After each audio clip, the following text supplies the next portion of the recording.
Okay, it's a quick video for myself, Harvey Goldman. No cuts, no edits, no filters, and no hair. So today's video is the 7 things that the British media are basically never going to admit to about our country. So let's get into it.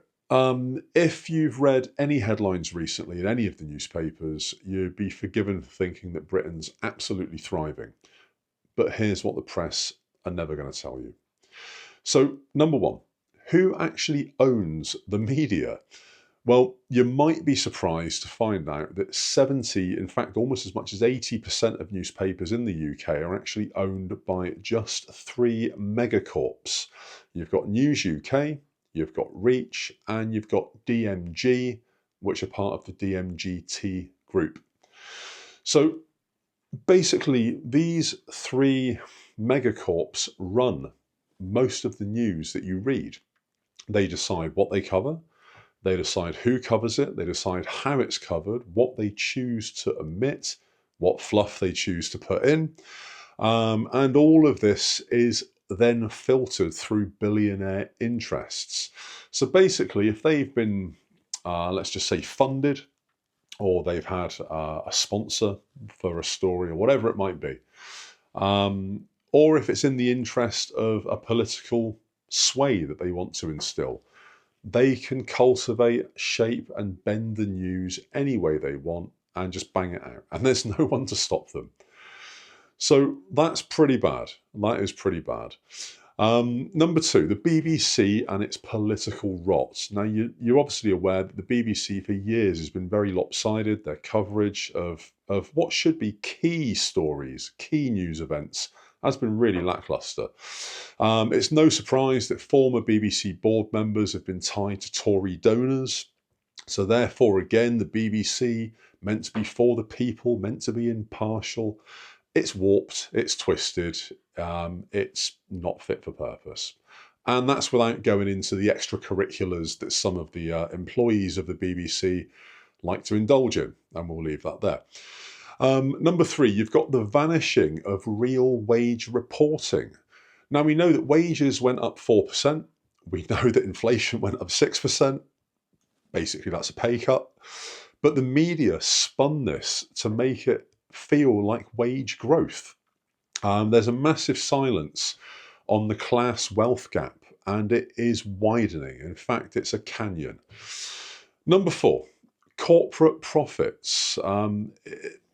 Any talk of that is essentially off limits. Companies like Shell, BP, they report billions, but we're told to turn down the heat. We can't heat our homes. We can't cool our homes. We can't charge our vehicles. It's too expensive. Energy prices are high. Yes, and that's because they want them high. It's for their shareholders, of course.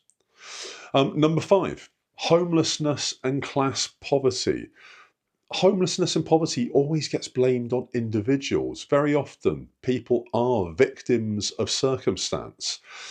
The news puts it out that the addicts just make bad choices. It's never landlords, councils, or benefit caps. It's addicts. It's all people being stupid.